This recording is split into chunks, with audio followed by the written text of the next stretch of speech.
जय हिंद मित्रांनो.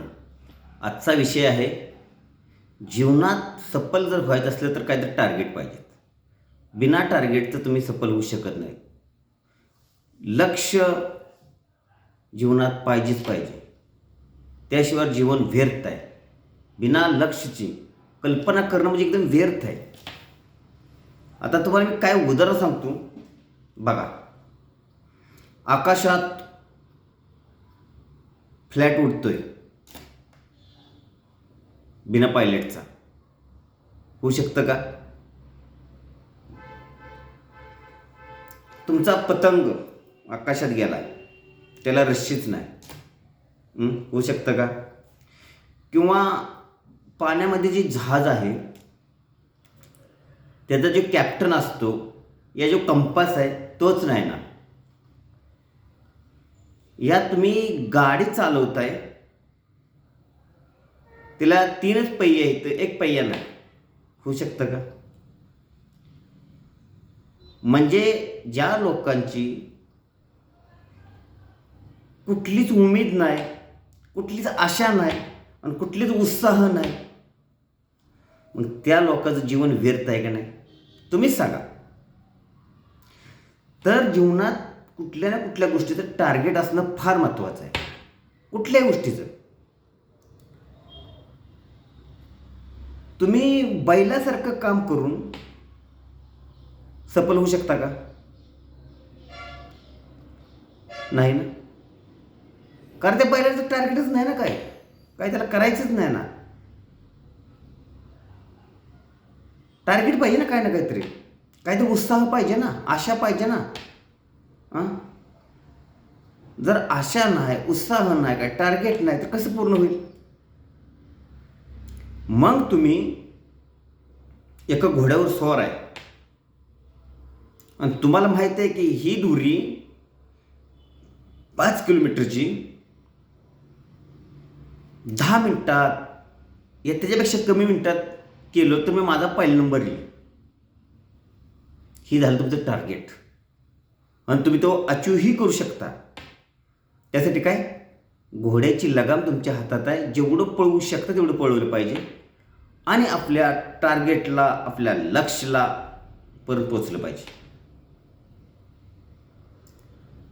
पण आपल्या जीवनात जर टार्गेट नसेल, काय महत्त्वाकांक्षी नसेल, काय आशाच नसेल, उत्साह नसेल, स्फूर्तता नसेल, तर कसं होऊ शकतं का? नाही ना.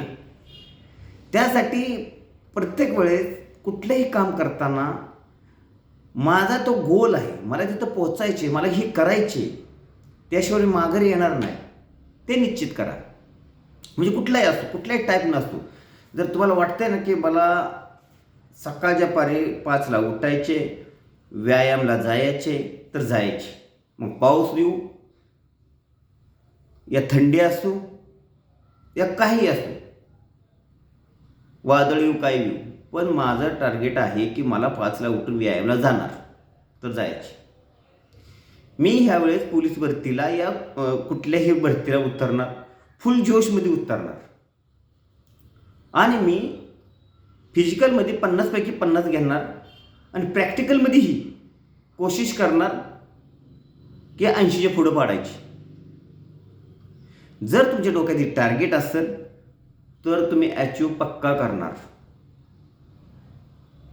मग त्यासाठी तुम्हाला एक्स्ट्रा अभ्यास करायला लागू द्या, फिजिकलसाठी किती मेहनत करायला लागू द्या. तुम्ही जर केलं तर पक्का अचीव करणार. पण जर करायचंच नाही, काय नुसतं मोबाईल घेऊन रील स्क्रोल करत राहिला तर काय फायदा नाही. आणि त्यांच्यासाठी तर हा व्हिडिओ आहेच नाही, फक्त रील स्क्रोल करते. त्याचे व्हिडिओ त्यांच्यासाठी आहे की जीवनात ज्याला काहीतरी बनायचे जीवनात, आणि प्रत्येकाची एक इच्छा असते, मला हे बनायचे, पण त्याच्यातलं टॉप बना, कशात बी जाऊ. कुणाला नोकरी वाटते तर नोकरी करा, कुणाला बिझनेस वाटते तर बिझनेसमध्ये करा. पण बिझनेस करायच्या आधी नोकरी का करा सांगतो. त्यातनं तुम्हाला अनुभव येईल आणि कसं काम करायचं, कसं लोकांच्यावर कमांड करायची, कसं लिडरशिप करायची, ही येणं फार महत्त्वाचं आहे. त्यानंतर बिझनेस लाईनला उतरा. आणि बिझनेस लाईनमध्ये जास्त भांडवल न गुंतवता कमी भांडवलमध्ये लवकर सुरुवात करा. ती 25-30 वर्षे वाट बघत बसू नका, आयुष्याची बरबाद करू नका. 10वी-12वी झाल्यानंतर आपल्या डोक्याला माहीत असतं की आपण काय बनू शकतो, नाही बनू शकतो, त्याच्यावर हिशोब लावायचा आणि तेव्हाच प्रयत्न सुरू करायचा.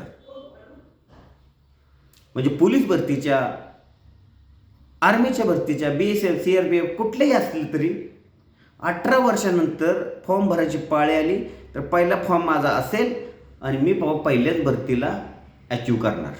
ही टार्गेट पाहिजे. ही जर टार्गेट असेल, ही जर तुमचं लक्ष असेल, ही तुमचं ध्येय असेल तर तिथपर्यंत पोचणार. बरं, तुमचं ध्येयच काय नाही, टार्गेटच काय नाही, आशाच काय नाही, फक्त निराशा, फक्त निगेटिव्हिटी विचार करणार, तर तुम्ही तिथपर्यंत पोचू शकत नाही. हे तुम्हाला मनापासून सांगतोय. आणि मी जी गोष्ट बोलतो ते ऑलरेडी मी सगळ्या केलेल्या आहेत. कुठलीच गोष्ट अशी नाही की मी जी न केली नाही, कुठलीच. जर तुम्हाला 18 वर्षापासून आहे तर 16 वर्षापासून मेहनत करा. 2 वर्षात फुल झालं पाहिजे आपण ट्रेंड त्या टाईपमध्ये. तर मुलांनो, ध्येय निश्चित करा, लक्ष निश्चित करा, टार्गेट निश्चित करा. त्याशिवाय ह्या जीवनात काही फायदा नाही. आणि हा व्हिडिओ कसा वाटला? माझा चॅनल मोरे सरकार HVM यूट्यूबर आहे. त्याला लाईक करा, कमेंट करा, शेअर करा आणि नवनवीन व्हिडिओ पाहण्यासाठी पक्का सबस्क्राईब करा. जय हिंद.